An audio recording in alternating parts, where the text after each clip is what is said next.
guys, Ramblin Bob here again. I was asked to take a look at, oh, there it is, the Oupes Mega 2, to see what my opinion would be as far as this power station. Now, this is an older one. I already looked at Mega 5 and I looked at Mega 3, but this is the smallest of this series here.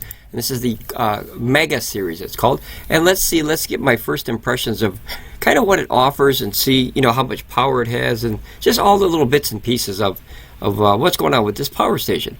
Okay, so right away it's a 2,048 watt-hour capacity power station with a 2,500 watt pure sine inverter with a 5,400 watt surge. That's a lot of power, guys. That's a lot of power for a small box. This is probably, give or take, probably I would say this very similar to the ACOUCOU or ACOUCOU P2001. We have two of those. But our inverter is about 20, maybe about 2,400 max. It's rated for 2,000, but it can go up to about 2,400, and the surge is about 4,800, but it's not very long.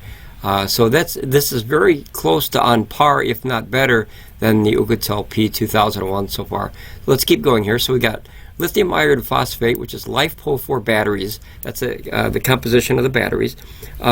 3,500 life cycles, 3,500 plus life cycles to 80%. Now that is obviously in perfect conditions, guys, where if you take care of the batteries.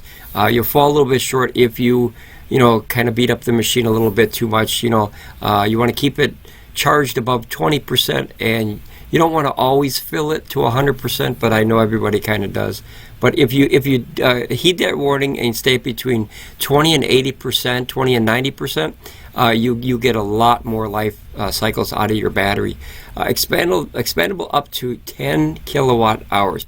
That's 10,240 watt hours. Now, what's neat about that is you have to buy two expansion batteries for this. So this is very similar now to the Pecron E2000 LFP that we have, but that maxes out at about 8,064 watt hours. So this is definitely bigger and more powerful than that system. Let's see here, 15 outlets. Okay, so you probably have wireless charging on the top, I'm assuming, and then 1, 2, 3, 4, 5, 6, 7, 8, 9, 10, 11, 12, 13. All right, I'm too short, so maybe there's one on the side and then the wireless charger. We'll have to see when we get to the bottom of the page here. Smart high-def LCD display. That's nice. That's pretty much the same as all the other power stations that I've noticed. It has all the essentials of what you need on there. The input, the output. Here's your battery capacity, all your warnings. Let's see, 1, 2, 3, 4, 5, 6, 7, 8, 9, 10, 11, 12, 13, 14, 15. Okay, so guys, there's 15 on the front. I didn't see these USB power delivery ports that are 100 watts each, the USB-Cs. I didn't see those. When the picture is small, it kind of blends in. I thought they were shadows. I didn't know they were ports. So far, I like it. This port, I don't know if I would ever use that. That's what's known as an RV port, depending on... Now, here's where a lot of people get confused. These RV ports are rated up to 30 amps, right? But it's limited to approximately 17 or 18 amps at 120 volts, if these are all 120 volts. The problem is not the port itself. That's what the port is rated for. That's what the plug is rated for. The system is maxed out at the AC inverter. So no matter what, you're going to pull about 2,500 watts out of this plug total, with full draw to your RV. And a lot of systems normally need about 3,000 to 4,000 on RV, what I learned, to get everything kind of going, which is the refrigerators and the heater kind of things and the air conditioning. Those are heavy power draw items, but this is really good for like pulling most of the power, but I don't think this is designed to run an entire RV. I could be wrong, but that's just what I've learned so far. Fastest charging speed, fully charge in 0.6 hours, guys. Holy crapzilla. That is a lot of power. Holy cow. 3,700 watt max input charging speed. That is absurd. Wow. That is a ton. Guys, you're charging at almost double the battery capacity. That is amazing. Usually when a system is equal to charging that's equal to the battery capacity, I like that. I don't like it less and I don't like it more. I like it, well, it can be less, it just takes longer, but I like that 1-to-1 ratio. But this is almost 2-to-1, guys. That's, wow. The Anderson port, I'm not a fan of Anderson port, guys. I never was. I don't know. Some people like it, some people don't. Seamless UPS backup, that's good. It's a 2500 watt max. So that means when this is hooked to the grid, you'll be able to pull 2500 watts max per hour, of course, out of this port. So whatever something is rated, say you had 2 heaters and they were 1250 watts each heater, you could run them both at the same time, and that would max out at 2500. Maybe one here and one here, or if you had 3, 850 heaters or something like that. That's the most that you're going to be able to pull out of there before it pops. Your surge is obviously up to 5400. I don't know how long the surge lasts. It doesn't say here, maybe on the bottom. And then you have smart control and monitor in Oupes app. Now that's a nice thing. Guys, I used to be kind of anti-app. This is how I use apps. This is just my opinion. When I use an app, I only use it if I'm away or if I want to check for firmware or system upgrades or updates, things like that. Otherwise, that little Wi-Fi dongle or the Bluetooth dongle can use extra power. Now, if you have a 10,000 watt-hour system, a Bluetooth or a Wi-Fi dongle is not going to break the bank, right, as far as the power. But I try to save as much power as I can because my power stations are only about 10 feet behind me. So there's no sense of me having it on my phone or a tablet or whatever. If it's, you know what I mean? I could just turn my neck around and, oh, there it is, and that's what I see. So if I do leave, then I use the app that way, or firmware or system upgrades. Other than that, I don't. I don't care for apps myself, but it's very important for firmwares, guys. The B2 battery, this is what they look like here. Here's one. So this is the B2 battery on the bottom here, and that literally is a power station in and of itself. It just doesn't have an AC inverter in it, but really cool little design. It all matches. I like that. I wish that they would come out with a right angle plug. I'm really spoiled by that, by Pecron's new model that has that right angle, the E1500 LP. I really like the design. It keeps this big looping thing. However, now here's something that this kind of cable will do better in a situation than the right angle cable. This cable allows you to be able to put this battery facing the opposite way over here somewhere. So if you don't have enough space in a shelf or a closety area or wherever you're going to put this, and you can't stack it on top of each other because the distance of the height is too much, you can set them side by side or in front and back of each other, as long as they're in a place good enough that they're well ventilated, because these things get hot if they're, there's no fresh air. Like a car, you wouldn't run a car in the house, obviously, because, well, it's kind of the same but different. It would heat up too much in a house, plus the carbon dioxide. Now, these don't create that, but the heat environment is always bad for electronics. All right, so let's go through the pictures here. This is my favorite part. I always try to get a first impression of the pictures, and then I kind of go from there. I do like the all black look. I like that it sits in the background and kind of hides. Very professional looking, very similar to Bluetti, that has a very like no nonsense business kind of approach to power stations. It's not like real colorful or anything like that. These are different kind of cells here, guys. So these are the flat pack cells. I don't know if there's I think they're 16850. They're like really big AA batteries. They look like I don't know if they're inside here or these are actual packs. Now, packs were made famous, if you will, by RC World, where they actually used the LiPo packs, which is like a flat battery cell that's layered, and that's kind of what this is, only this would be a really big RC car. Yeah, 30. That's mind-blowing, guy. For such a simple, small little device like that, that is able to ingest a lot of power. 3,700 watts. Wow.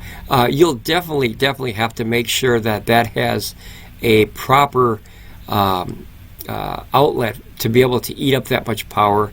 I think that's Well, it says multi-channel. I think that's probably up to 2,000 from the wall, or 1,800, and then maybe another 1,700 or something, 1,900 from the solar. I'll have to wait till I get to the bottom, but that's a lot to pull out of one little plug like that from a wall. You'd really have to have a high amp output.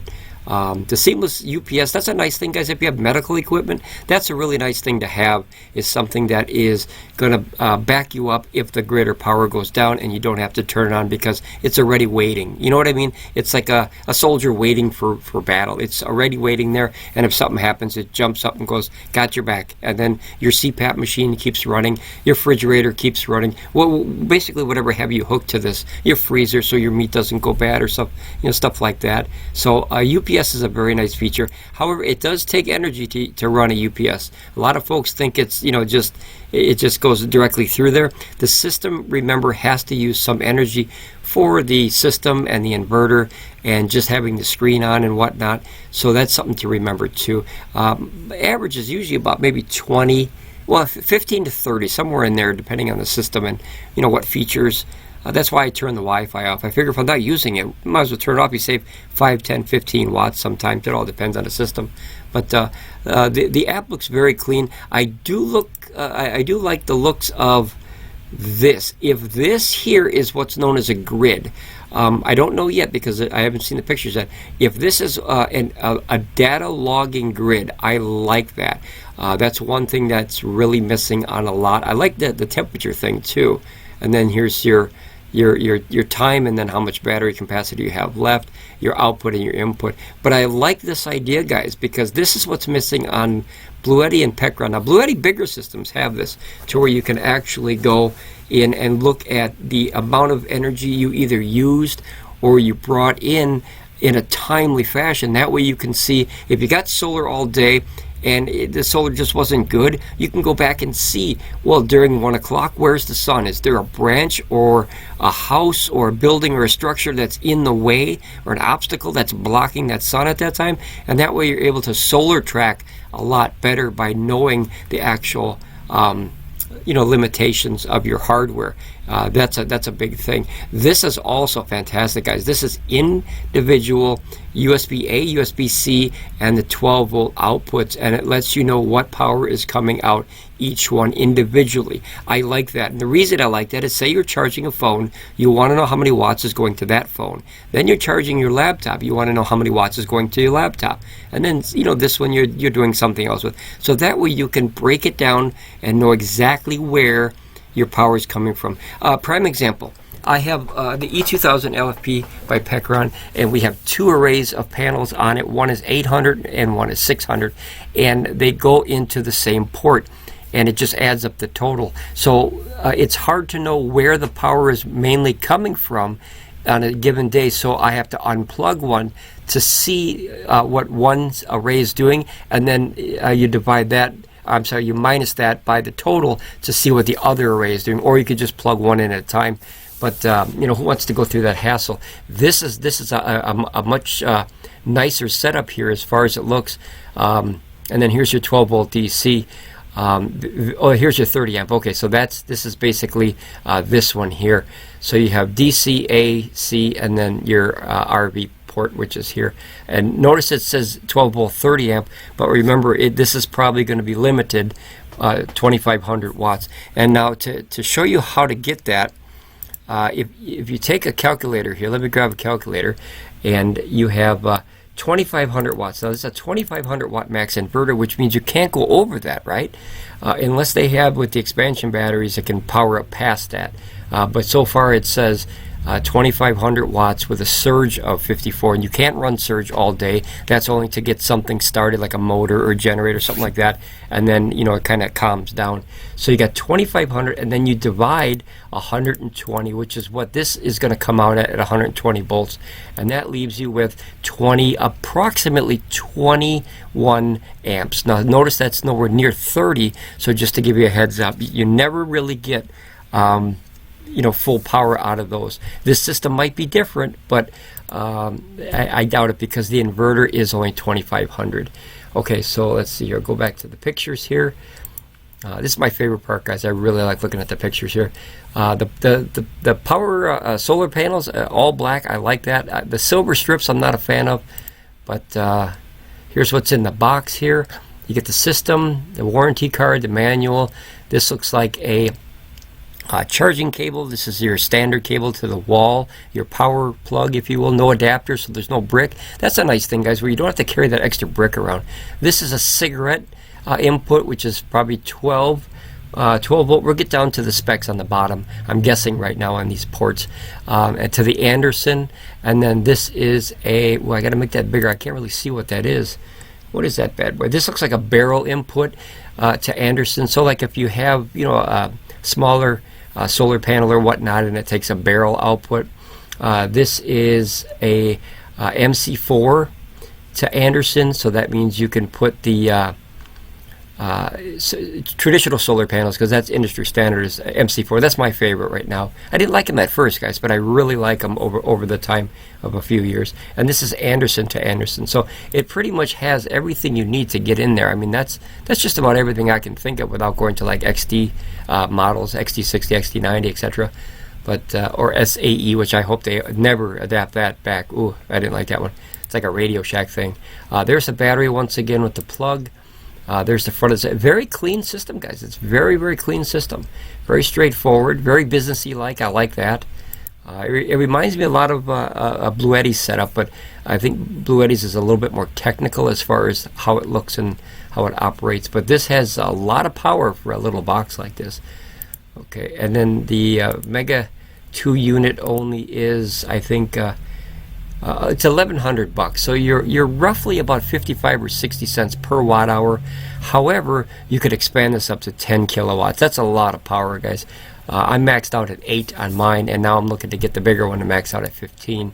Once you start solar, this is a warning, once you start solar, you will never stop. I don't care what you say, I don't care what you think. Everybody has the same thing. I'm going to buy this one power station, and that'll be it for me. It's kind of like computers. I've done computers for 40 years now, ever since I was a young man. And I remember the floppy disk, you know, 1.44 megabytes, and you think, wow, I'll never need anything more than that. And now you can fill up gigs like it's candy. And not, you know, the next step is terabytes. I mean, it's crazy how fast the times go.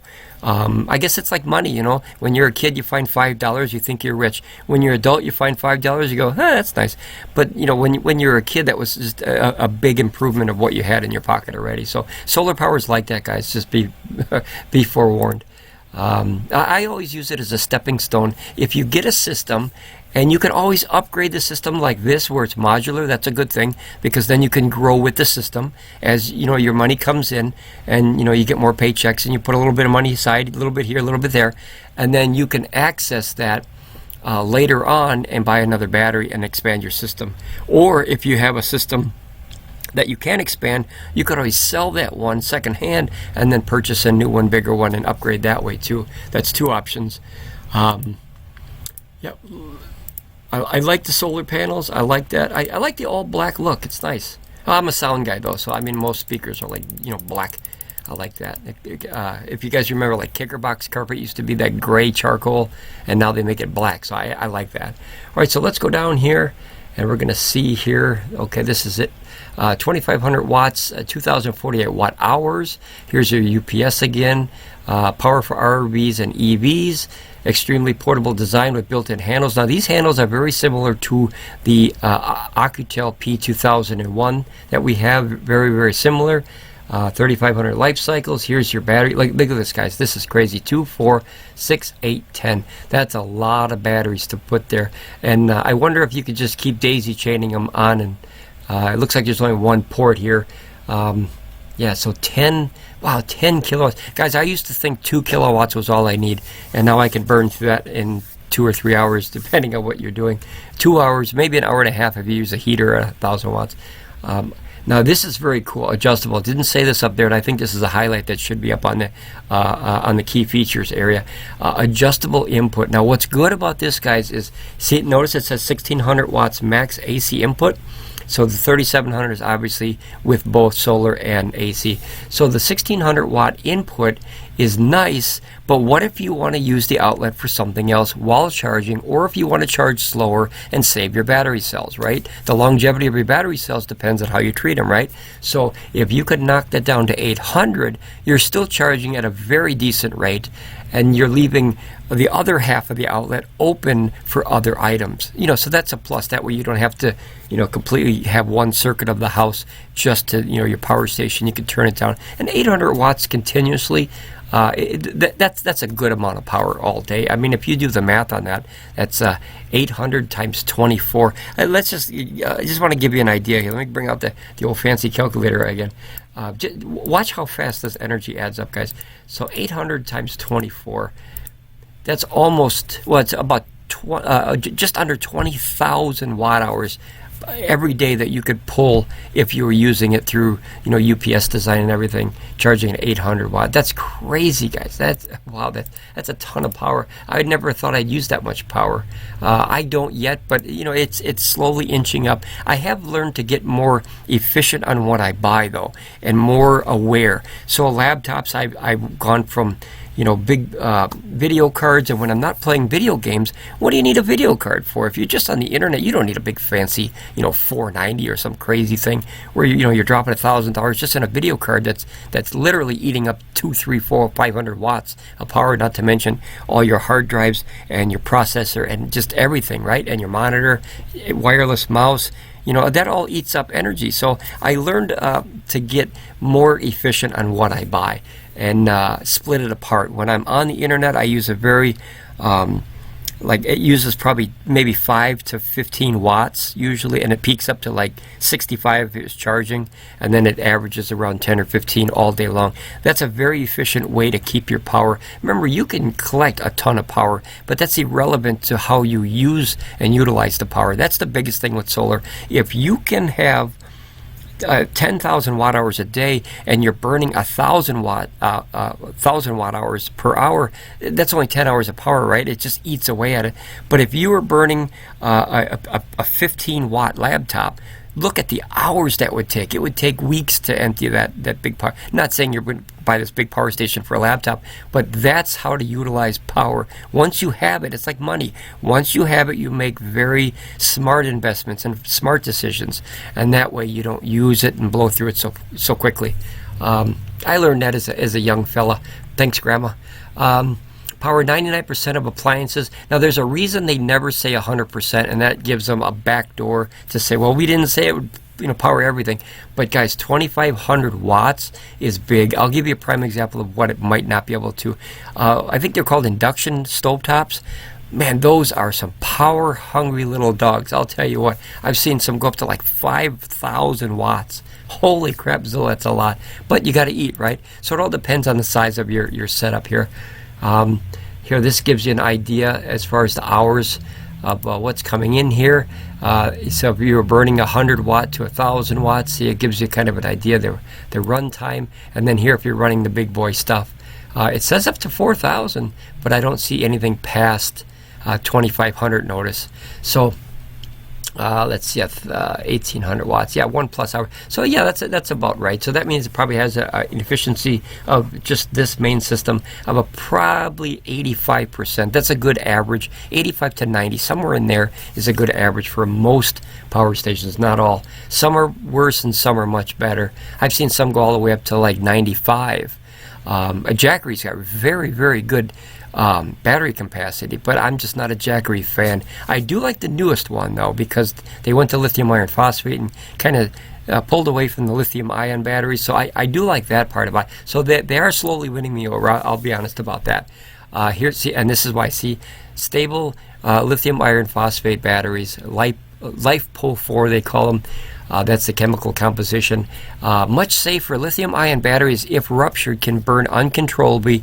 It's called thermal runaway. Look it up. It's very scary. Not saying it will happen. It might never happen to you, but the chances of it happening are there. And then it says maintain good health for at least 10 years. Here's another illusion that a lot of people get that 3,500 cycles, okay, for most people that'll easily last 10 years. The rated battery life on these things is about 10 years, so you can see why they picked that. If you take 3,500 cycles and you divide that by 365, right, because that's how many days in a year, right, we're not counting leap year, and then you hit enter here, notice that's about 9.6 years, so it's not fully 10 years, and that's if you cycle it every single day. So guys, if you were to cycle it 100 times a year, just do the math on that, you'd have 35 years. Now, I don't think the battery cells would last 35 years, or I guarantee there's going to be bigger and better stuff. Look at how fast this stuff is evolving. It's almost every month I come on the internet here and I see new stuff that I never thought that I would see. Portable solar panels that are 400 watts, 450 watts, 420 watts. For a portable thing, you could fold up and throw in the trunk of your car. That was unheard of years ago. Like, holy crapzilla. Okay, let's see here. I think, am I at the bottom here? Oh, there we go. Okay. Here's your charging. Okay, so 1,600 watts of AC charging from the house, and then up to 2,100 through solar panel. That's a lot of power. Hopefully not all that power is going in through this Anderson. That would have to be a very beefy little Anderson port to pull that kind of power in there. That would be a lot. Holy cow. And then 12 volt is obviously your car, your semi, your truck, whatever you have. And then 37, now this is a monster number, guys. That is not a joke. If you can pull up to 3,700 watt hours charging a system, man, you'll charge that thing. And like it said, 0.6 hours. That's insane. That's insane. I think it would burn out the battery pretty quick if you mushed it in there. But think of that as far as an emergency. That's a big number. I remember watching that DI with Will Prowse. One of the videos he did is he put a bunch of solar panels, these big 300 to 400 watt solar panels in his driveway in Vegas. And I believe he's in Vegas, in Nevada for sure. And he was able to bring in 4,000 watts just laying solar panels on his driveway. It's just crazy how much power that is. Give me 1 second. Let me take a drink here. All right, I got to wet the whistle. Good old Dr. Pepper here. Okay, so he was able to bring in 4,000 watts into his charging stations, just laying stuff on the driveway. That it's not, it's a portable install. It's not permanent. Unbelievable. And he stood back and looked at it and he goes, that is a ton of power. So I mean, that even impressed him. And he's working with systems that would crush mine any day. That's one of my favorite channels, by the way. DIY with Will Prowse. And then here's your BMS. That is your battery management system. So basically, this is the brains of the whole operation. This tells everything what to do. The same as the CPU in your computer. It kind of says, okay, you go through the RAM, you go through the hard drive. It kind of is the teacher, the manager of everything, and just tells everything the best way to do things. And then it kind of slows it down if it sees mistakes or accidents being made. A lot of protections in these things now, which is good, because a year or two ago they didn't have half of the protections that they have been now. Over voltage and under voltage and over power and just tons of stuff. Was it cold cutoff, hot cutoff? There's so many nice upgrades to these systems now. Here's your connection, either Wi-Fi or Bluetooth. I like the Bluetooth, guys. And when you go away, you can use Wi-Fi. Wi-Fi burns extra power. Bluetooth is a little bit easier on the power. Plus, it's a little quicker because you're not going through the internet back to your system. You're actually going from your system straight to your phone, via Bluetooth, which you only get about 16 to 20 feet-ish, somewhere in there, for a signal. So that's good for close range, and this is good for far range. Like I said, I don't use any of the apps because I want to save the extra power. However, if my apps if this is what this is, a logging thing that actually shows the power, I would use the app 24 hours a day, and or at least check it every night, and that way I can log and see how much power I brought in, and where the problems were. And 1 to 2 o'clock, like I said, if there was a problem, I'd know about it because I could see it. If you were to set up your stuff and leave, come home, you don't have that grid to go back and be able to see, hey, what's going on with my power and where's the flat spots, things like that. Solar comes in a what's called a bell curve. It goes like this, and it comes in and it goes up, and eventually it goes back down. And that's basically the sunrise and the sunset. So in the middle of the bell curve is where I look for problems. If it were to dip 100% or 50%, then you know that either you have problems, the clouds, obstacle, whatever is in the way. But I do like the look of it. It's very, I want to say video game-ish, like Terminator movie-ish. It looks kind of like cool looking. Looks very simple. Everything is very cut and dry. And then you have up here in the little cog wheel is probably more options here, but very cut and dry. I like, guys, you remember Apple used to have that when a battery filled, it had that little liquid that filled. I always thought that was cool. It's just an animation. I hope this one does that. I always liked that. I was a big fan of animations like that. It kind of it keeps you kind of happy about what you're watching, kind of thing. It keeps you interested. Okay, so that's the size of it. This is probably a 5-foot lady here, ballparking. And so that's a pretty big system for her, but she's probably tough. She can, pick it up and throw it right in her RV there and just head out with the best of them. Let's see, integration with home circuits. Now that's nice, guys. So you have a transfer switch, and what that does is allow the energy to go into your system.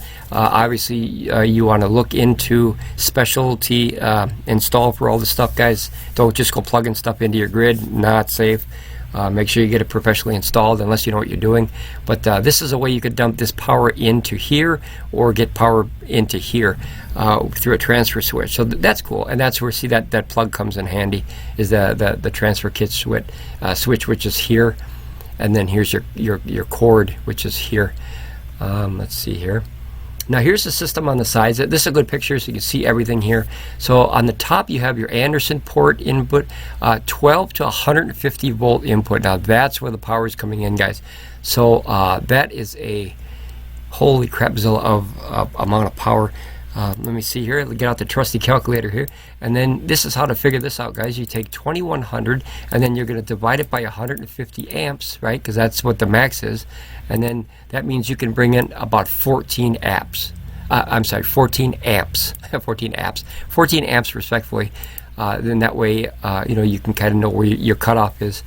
Let's see, here you have your AC charge port is real close together. I always found it strange that they always put these close together. I kind of wish that they would put them further apart, and here's the reason why. I don't know if it affects it, probably not, but just me as a sound guy using that equipment, heat is a very big destroyer of electronics. So when I see two ports, and this one can bring in 2100 and this can bring in 1600 together, that's 3700 watts, that's going to produce some heat, guys. So I'd like to see these further apart, but the engineers probably knew what they were doing.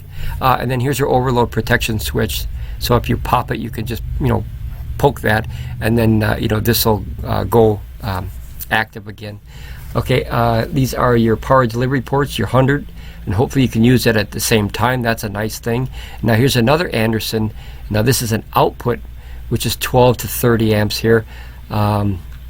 That can get that's actually really, but I would have, this is my argument again, I like to see that XT60 only because I like it better. I think it's a more robust port for 30 amps. 30 amps is a lot of heat. That's a lot of heat generated.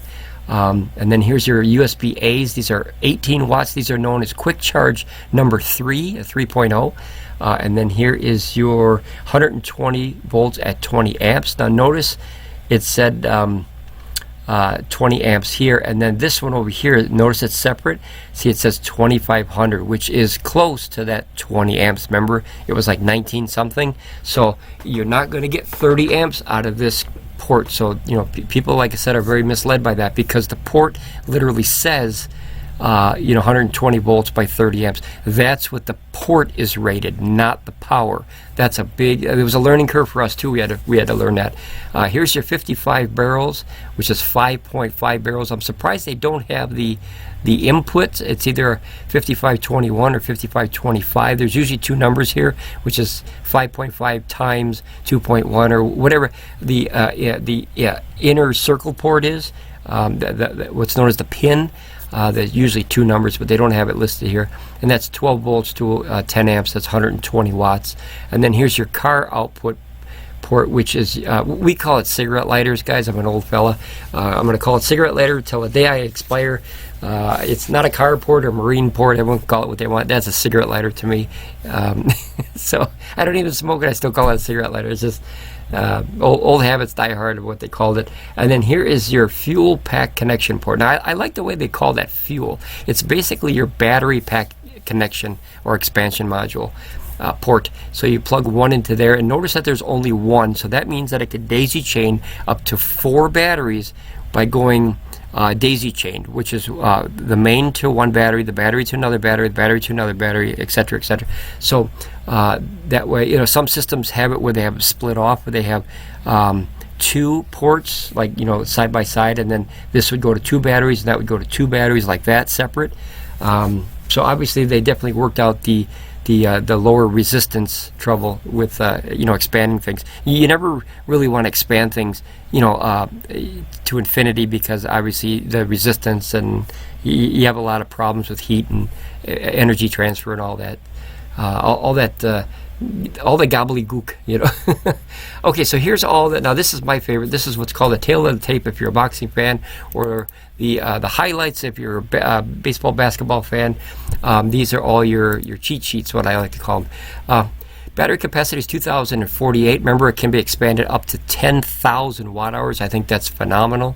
That's going to be heavy, but it's nice because it's in pieces of 2,000 each, so you can move it at probably, I don't know, this is probably 50 pounds a piece. Here it's actually just under 46 pounds a piece, so you can move it piece by piece, and that way you don't have to break your back moving the system. Or get one of those big dollies like we have, and you can stack the whole thing up, or put it on 2, and then be able to pull the dollies around. You know, dollies at Harbor Freight are like $10 to $15 depending on which one you want. I've seen them go on sale for even cheaper. Lithium iron phosphate battery, 3,500 cycles to 80%. Remember, that's if you take care of them. It could go more depending. That's why it's a little plus right there. Your UPS is under 20 milliseconds. Now that's about average. I would like to see that a little bit lower, but this is an older system. As the systems get newer, they definitely get faster and the UPS gets better. Basically, if you have very, very sensitive equipment or medical stuff, you want to get the cutoff time as low as you can, whether it's 5, 10, 15. You know, just stay under 20 to be safe. Some of them had higher than 20 and they didn't work so good. Here's your BMS. Obviously, I showed that to you. Yes. Here's your output. So you have 4 by 120 volts at 20 amps each, which is 2,500 watts max, whether it's one port or using all 4. Or all 5 with the RV port. Your DC output is 255. Now notice it doesn't have the inner pin here. It's either, I'm guessing, 2.5 or 2.1. They should put that on here, guys. 120. Here's your quick charge. See, quick charge 3.0, 18 watt max. And then USB-C. Now here's 5 volts, 9 volts, 12 volts, 15 amps, and 20. This is the mother load of a USB power delivery port for now. You can go 20 volts at 5 amps, which is 100 watts out. And if you have 2 of these, you could do a phone and a laptop lickety split. So 100 watts into a phone, if it can take it, will charge any phone in a matter of minutes. I mean, for half an hour tops. I mean, you know, some of the phones are pretty big, but average phone you could charge it in no time with 100 watts. That's a crazy amount of power for a phone. I'm surprised they don't heat up. Now here's your RV port. It's called a TT30 port, but we always called it an RV port, and that's 120 at 2,500, which is about 20 amps. Remember, car output, Anderson output. We looked at those. Here's your input charging, 100 to 120. That's North America at 16 amps, which is obviously 1,600 watts max. And then slow AC charge. This is nice, guys. This is very nice because, like I said, you can slow this down. It also makes the fans not kick on as high, because if you're putting a ton of power in, you're going to create the heat and you're going to need the fans to cool the system down so it can maintain. Same as your car. You get on the freeway and you start stomping on the gas pedal, your fans are going to kick on. Your transmission fan's going to kick on if you have one. There's going to be a lot of things inside there that heat up to a scary level sometimes with that much power and heat going through it. Solar input here with 12 to 120 volts. So there's really no surprise here. 2100, yep. Bluetooth, Wi-Fi. The app control, yes. Amazon. Now this is cool. I'm not a fan of it, but some people like this. This Amazon Alexa and this Google Assistant. These are devices that you could talk to and say, "Hey Google, turn on my radio and play Jimi Hendrix." And you know, this flipping thing will turn on Jimi Hendrix song out of the blue, and it's just like, that's really cool.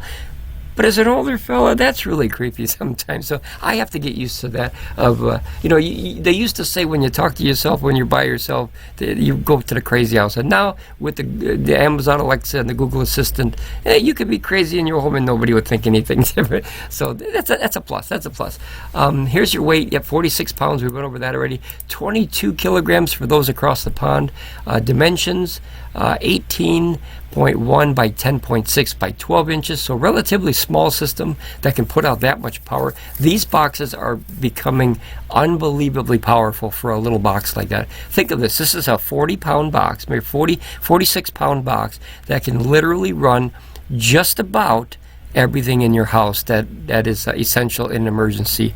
Cookers, microwaves, fridges, I mean, you name it, the shaver, the laptop, the TVs, the radios, just everything, guys. The vacuum cleaner. This little box right now can run all of that. Now, depending on how long, that obviously depends on the item.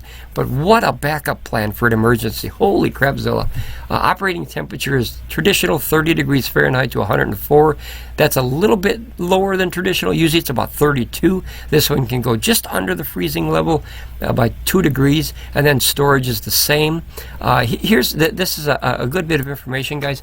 If you're storing something, and or say you're traveling and you have this thing in an area for an hour or two that is below this temperature, this is what you want to do. I do it all the time with my equipment if I ever have to. Bring it into the room and do not touch it for at least an hour or two.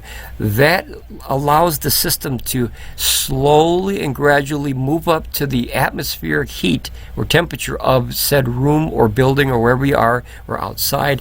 Because what happens is, like in insulation, okay, you have two different weather patterns trying to fight each other. You have cold and hot, and that's what creates condensation. That's why the weather changes really bad when a cold front moves in. You have basically two forces fighting each other, and it creates moisture, condensation it's called, and that drips on your boards and can short stuff out. That's why they don't want you using it or charging it in the cold like that. So let it sit in the house for an hour or two, and then after that, turn it on, and then it should be fine. But let the boards heat up naturally, if you will, kind of like a slow cooker, if you will, rather than just forcing energy into it, because then, remember, you got all this cold ice cubes and you have all this heat. Look at the anger that creates as far as a weather front. So you're going to have a lot of moisture in there and a lot of condensation dripping on those boards, and that will cause havoc inside of that system. Clarification. I don't even know what that is. I'm not going to lie to you. I'm sorry, certification. I believe that's a United Nations sticker, I think, which is a battery, but I'm not sure. You can correct me on that if I'm incorrect. I've only been doing this for 2 years, so I'm learning as I go as well. Warranty is 3 years. That's decent for a size, a power station of this size, to where you actually, have a little bit of a, like a backup plan in case something goes goofy there. I don't know if you'd extend that. Their solar powers give you 12 months, 1 year. This is what comes in the box. We saw that already. Yep, I got, oh, look at that. It's a 7909 barrel. Okay, so the barrel here is the same as Bluetti. It's what's known as an 8mm barrel. I personally am not a fan of that. However, I do like that one. It's a love-hate relationship. I do like it because it's more robust than the 5.5mm barrel that they always use, and it's a little bit odd. So when you need to use that, and if you lost your cable, it's a little bit harder to replace. So it is a love-hate relationship with the 8mm barrel, because everything is 5.5, it seems. Let's see what else they got here. That's the panels here. And then that's all the happy customers here. Okay, so this is the Oupes Mega 2. So this is the first time that I'm taking a look at this system, and I wanted to have thank you for the request, by the way. One of our subscribers asked me to take a look at this and see what I thought, because they have an idea of, do they want the AC200 Max or the Mega 2 power station by Oupes, or they have a few other ones in mind, and they just want to see if what my opinions were. Even though I'm not a professional, maybe I have a little bit more knowledge than they do, and they just want to kind of get my opinion, just to see. You know, my opinion is, it's not too valuable, it's just an opinion. But so far, this system looks very good. I'm not a fan of the Andersons. The things that I don't like right away, I don't like this port because I would never use it. I think it's nice to have it there. Having more unique ports is a better thing long term and for emergency, because you have more ways to get that energy out. But I don't think I'd ever use it. In my RV, I take the power stations and I just plug them in, you know, because it's a small room, you know what I mean? It's only maybe 10 by 15 feet in there, so it's not a big place, and I can just run extension cord to, you know, whatever I'm running, you know. So I don't really need to go in directly to all the, because remember, that eats up more power when you go through that, you know, the main rig. Now you have to run that, and I could just keep this box in the RV and use it that way too, or multiple boxes now. But that's better for us. You know, to each their own. Everyone has their own way of how they use energy and power. But you know, I like it. I like it. I think the charging is unbelievable for a box this size, guys. I mean, you're talking 3,700 watts into a box that's less than 50 pounds. That is a lot of heat buildup. Holy cow. UPS, that's good. I like the looks. I like the looks of it. I like the handles. The handles look very rigid. Same as my ACOUCOU P2001. I love that you can expand it all the way to 10 kilowatts. I think that's a big system, and you don't have to drop all that money right away. We'll see how much, real quick, a B200 battery is here. Because the system was about 1,100 right now. We do have a 5% off promo code that is officially specifically ours. It's a Ramblin Bob Reviews code, so you feel free to use that if you want. That helps support the channel, and you know, just making videos like this and helping people. We want to help a ton of people, so the more subscribers, the better, guys. We want to get a big channel where everybody helps each other, because that's the name of the game.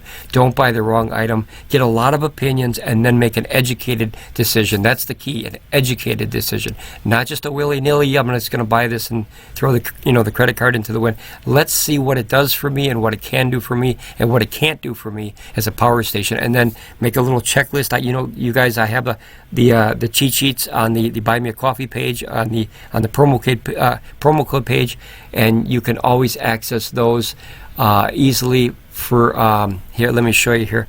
Let me I gotta pull up my other browser here. Okay, I should have had it saved. I'm sorry, guys. Okay, I didn't know I was going to talk about it, but this is kind of what I like to do as far as having these cheat sheets. So all you have to do is go to this page, which is linked on every video that we do, and you could type in Oupes if you don't want to look through all the other stuff, and see how it just thins the herd for you. And you click on that, and then notice that we always put the sales if we see any, and then these are what's known as the cheat sheets. So the nice thing about these is you can go right down to the Oupes, see the Mega 2, and I made one already, and this is a cheat sheet. You could print it out just by right click, save as. They're there for free. I did it to actually support the community here, so you don't make mistakes of charging too fast or putting too high a voltage.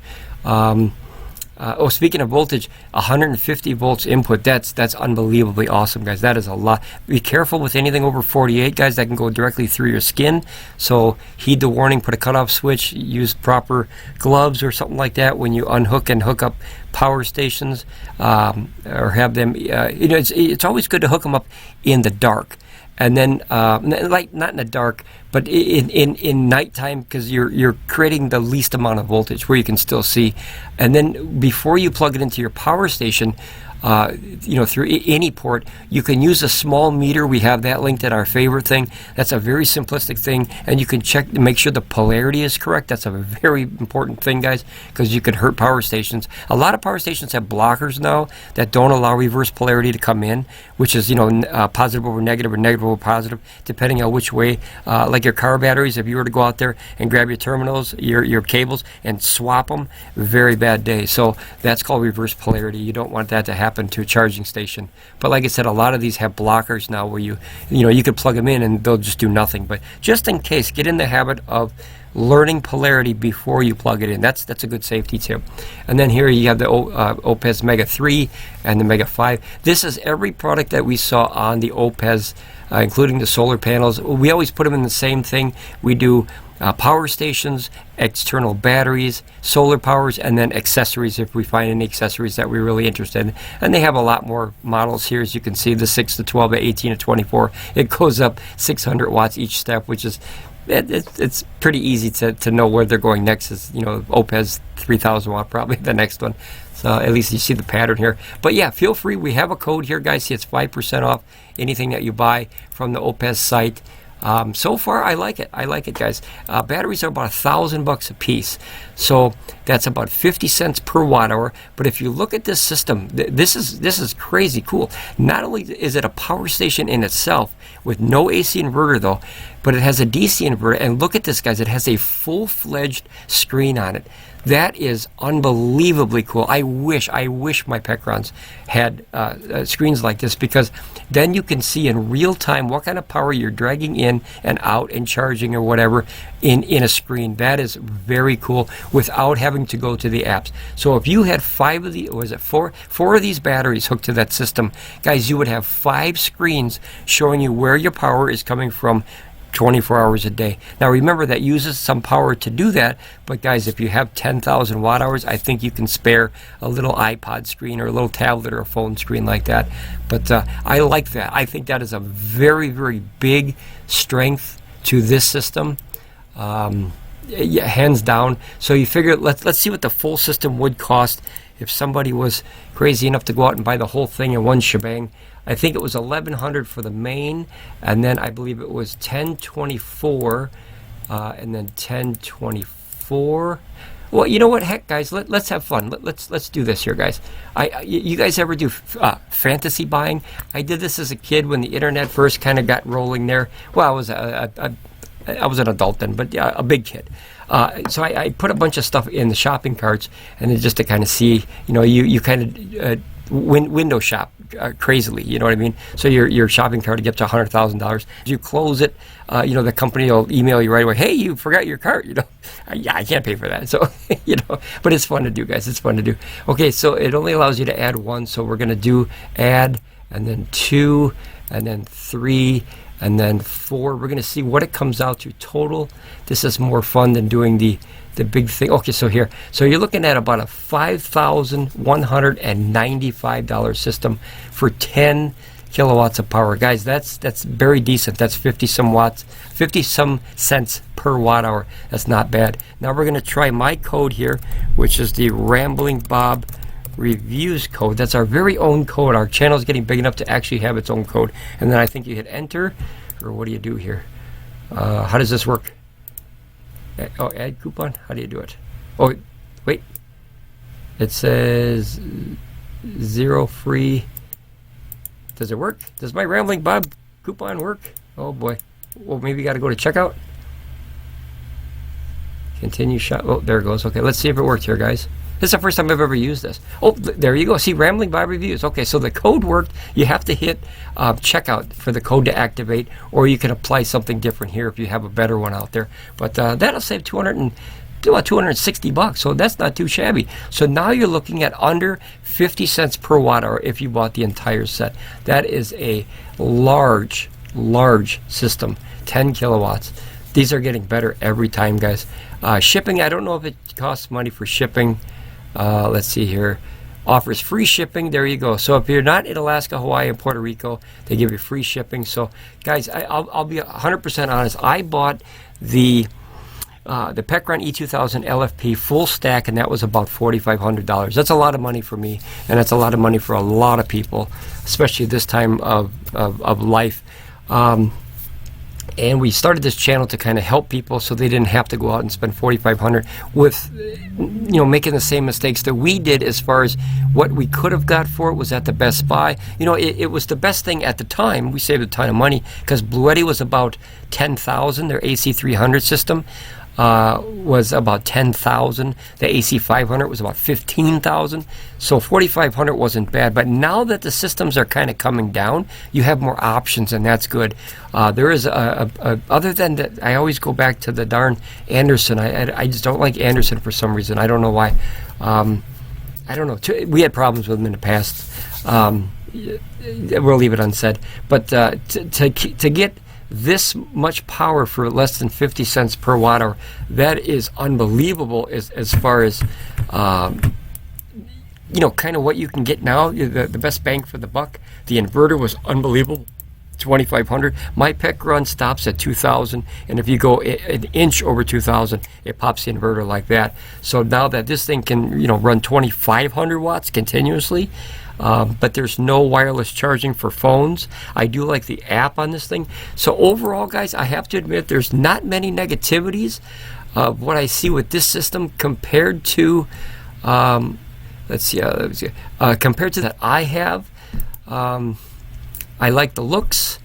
I like the color. I like the all black. The charging, that's crazy, guys. The most I can get in is about 2,000 watt hour, 2,000 watts in my biggest system right now, and you can get 3,700. Now, I don't recommend you do that every day. Of course, you burn out the battery cells faster. But in a pinch, in an emergency, in a grab-and-go situation, to be able to fill a system like that, holy crap, Zilla. Let's see. I'm going to ballpark it at about maybe 4 to 5 hours, I'm guessing.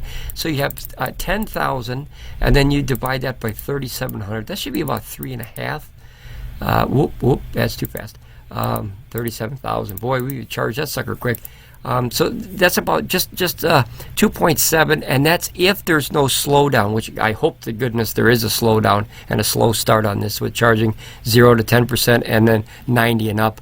Knock it down at least in half, and that way to protect the battery cells from getting too hot or being pushed too hard like a car if you stomp on the gas pedal too much. If you're doing 90 already and you stomp on the gas pedal, you're gonna hurt that engine. Unless it's a race car, then it's made for it. But average cars, and these are average power stations. These are family-friendly power stations. But that's, guys. If I had a chance to do it all over again, this would have been with a very few things I don't really care for. I like the double 100 watt USB-C output. I do like that a lot. But mine has six of these regular AC ports, and this only has 4. I would never use this one, or maybe I would. I don't know. But there's plus and minuses to every system, guys. I do like the ones that I bought. However, looking at it now, if I were to do it again, that's a tough call. Would I like the Pecron or the Oupes? I don't know. Maybe I'm leaning a little bit towards the Oupes, but I do like the Pecron, and that's because maybe I've had it for a year and a half, and it hasn't let me down yet. I mean, it's working. So what's nice for you guys is you do have an opportunity to have more options than what we did. We basically had the AC300, the Pecron, and the EcoFlow, and it was between those three, and Blue Eddy and EcoFlow were just out of my price range at the time, so I ended up with Pecron. I'm glad I did. It's like I said, it serves its purpose. It runs my entire workshop with no grid. We have 0 grid in the workshop area, 100% jarred. So we enjoy it. But these power stations, guys, for the people that are, quote unquote, late to the game, or coming in the third or fourth quarter, welcome, and check these systems out, guys. These are impressive for little boxes. All right, guys. Well, I just wanted to do that for a subscriber asked me to take a look at it. I think an hour is more than a fair, in-depth first look at everything that I could see as far as the specs and everything that's on the website. There's obviously more. If I could get my hands on one, there's obviously more tests and things that I could do to test everything. But until then, this is the best that I could do with a first look. All right, guys, ramble on, be safe. I hope this helps you. Dan, I hope it helped you. All right, guys, ramble on, be safe, and I'll see you next time on Ramblin Bob Reviews. Bye, guys.